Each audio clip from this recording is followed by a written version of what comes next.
Hey guys, this is Anon, and today I actually have a ton of different things I want to chat about.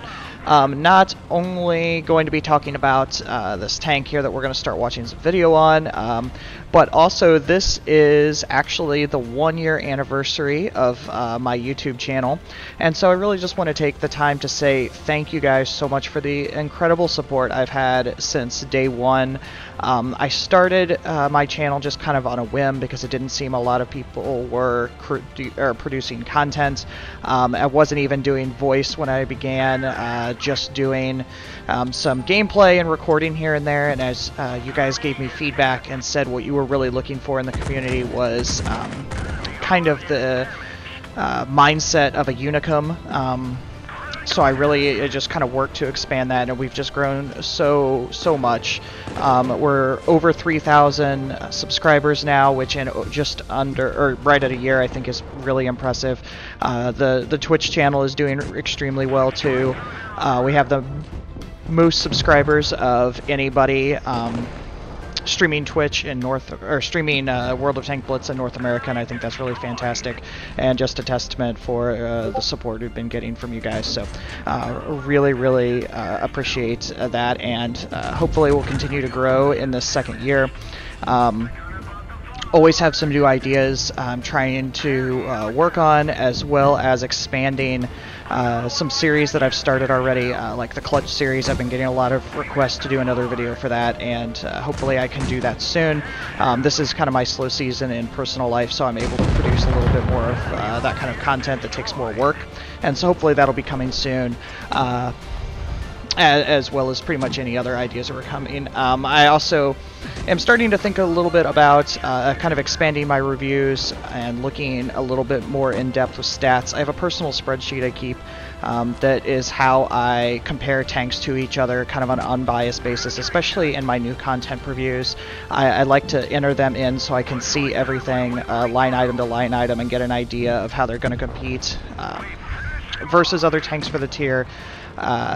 Without a lot of personal opinion in there. So I'm thinking about adding something a little bit Quickie Baby style. If you guys watch his videos at all for World of Tanks Blitz on the PC side, or not Blitz, but World of Tanks on the PC side, he always does a fairly in-depth stat over review at the beginning of videos, and that's something I'm thinking about too. So if that's something you want to see, please leave some comments so I can think about that, because there's a lot of work involved with it. So I only want to do it if people are really excited about it. And anything else that you're looking forward to seeing. Of course, there's always tanks you guys want to see, and I have an incredibly long list of videos I'm working on. At any given point in time, I have about 50 videos in progress, so just be patient. If you want it, chances are it's on the way. Doesn't mean it's going to be necessarily soon, but I do not really make money from this the way some content contributors do, so I just do it trying to help the community as much as I can, and so sometimes it takes me a little bit longer to produce, but chances are it's coming. So thanks again for that.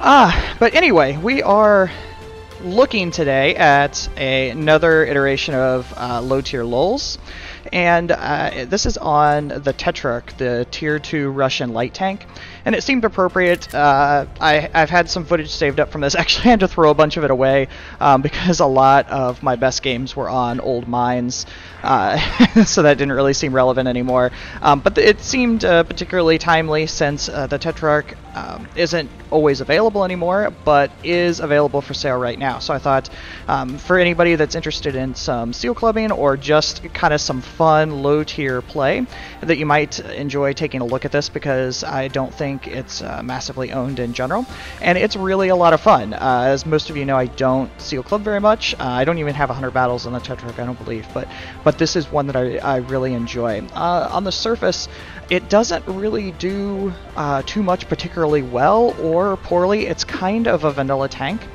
middle of the pack with pretty much everything: armor, mobility. I mean, it's quick, but I wouldn't call it lightning fast, but it definitely moves around really well. But at tier 2, you get a little leeway with that, and so actually, I didn't realize it until just now. This is an old rock field too, so apparently this is just old footage you're getting, but it'll still give you a good idea on how this tank plays. So just bear with me on that a little bit. We'll have a little blast from the past. So anyway, about the Tetrarch, it does have pretty low hit points at 210. That's even bad at tier 2. But like I said, does have some nice mobility.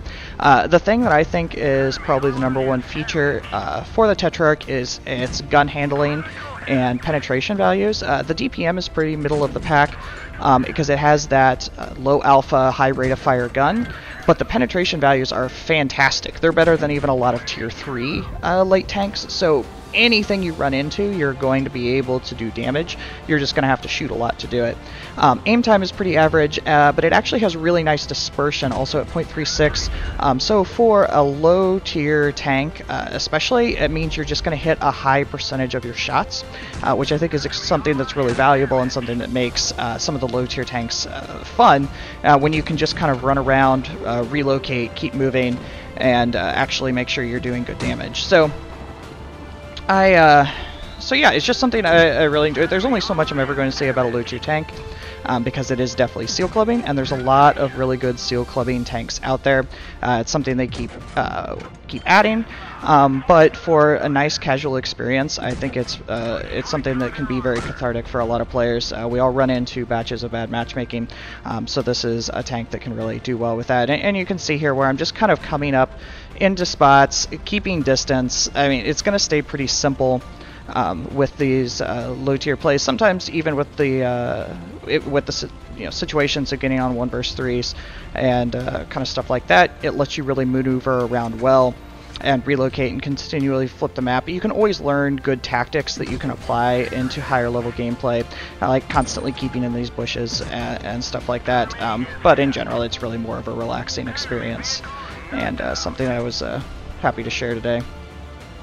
It really is one of those tanks that I think is funny, because even now I just stopped my commentary for a second to think for a minute, because I can't even necessarily tell you why exactly I like this tank for a low tier tank, which I know is a glowing recommendation, but there's something about it. Just has that X factor, I think, that makes it really entertaining to play, and something that I enjoy going back to every once in a while. So as this wraps up, again, I want to just say thank you for this great first year. It's really been a lot of fun, and I've learned a lot with you guys, and I hope this video helped a little bit with this Tetrarch, and hoping for a lot of good things to come in this next year. So thanks a lot, guys, and happy tanking.